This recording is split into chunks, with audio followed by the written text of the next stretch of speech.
This is a chart tracking the global price of Brent crude oil. For months, it sits relatively flat. Then, in March 2026, it violently spikes vertically, breaking past $145 a barrel and instantly threatening the United States with a severe stagflation crisis. The Islamic Republic of Iran triggered this massive economic shock, despite being a nation supposedly cut off from the global financial system. Years earlier, the U.S. launched its maximum pressure campaign. The goal was straightforward: to place a complete embargo on Iran's energy sector and lock away its estimated 208 billion barrels of proven oil reserves. To enforce this, Washington deployed an arsenal of financial weapons. They disconnected Iranian banks from SWIFT, a messaging network that enables international wire transfers. They banned maritime protection and indemnity insurance, which ocean-going vessels require to legally dock at international ports. And they threatened secondary sanctions against any foreign buyer. On paper, the United States had constructed the tightest financial blockade in modern history.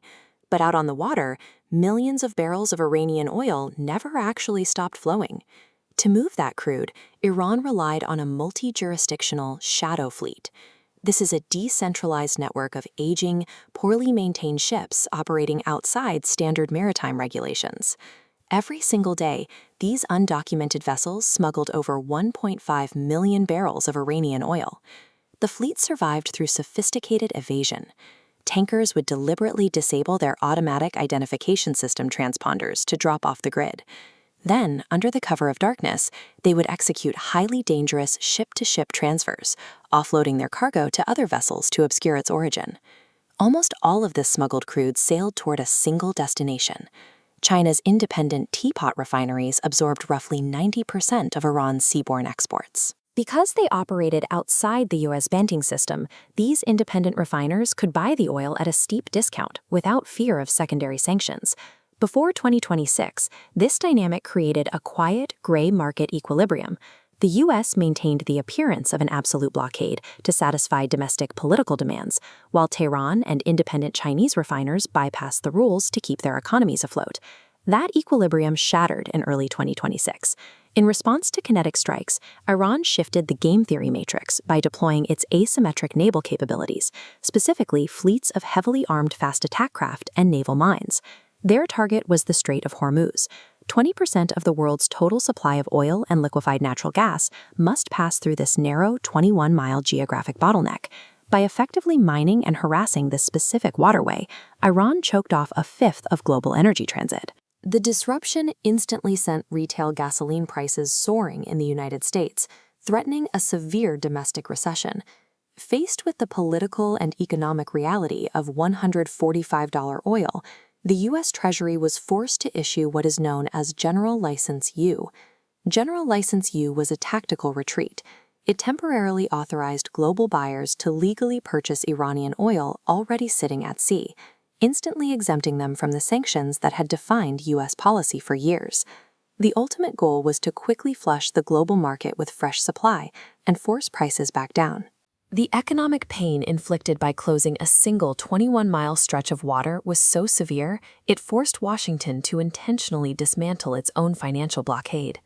The moment the ink dried on that license, between 140 and 200 million barrels of unsold crude and condensate poured out of Iranian floating storage. This sudden tidal wave of legal supply hit the market and immediately drove global prices down. Logistics normalized almost overnight.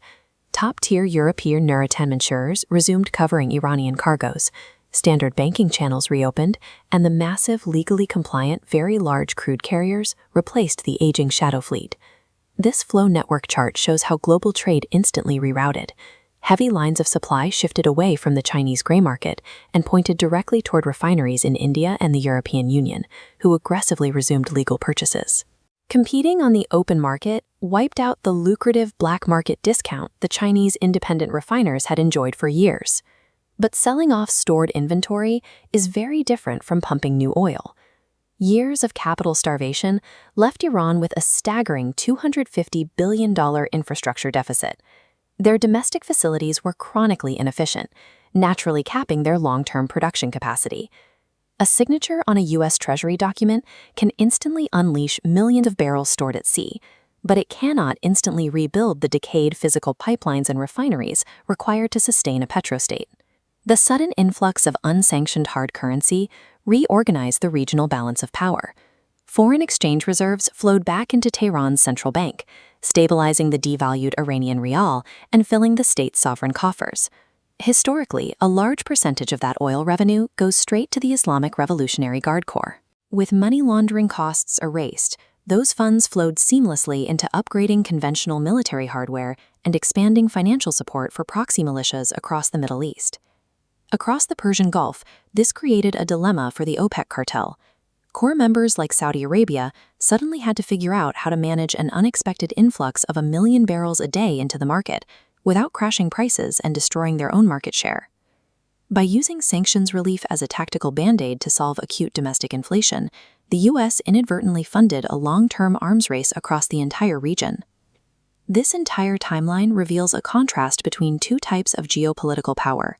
The United States commands financial leverage through its control of global banking and digital dollars, but Iran commands physical leverage through its control of geography and raw commodities. The 2026 crisis proved that when a domestic economic recession goes head-to-head with enforcing international sanctions, the U.S. will consistently capitulate and restore market stability. Even after the immediate panic subsided, the blockade left a permanent legacy. The vast shadow fleet built by Iran remains active, pivoting to service Russian crude and cementing a parallel, untraceable global maritime economy. If a nation controls enough of a critical physical resource and the geography to move it, it possesses an unbreakable shield against Western financial warfare.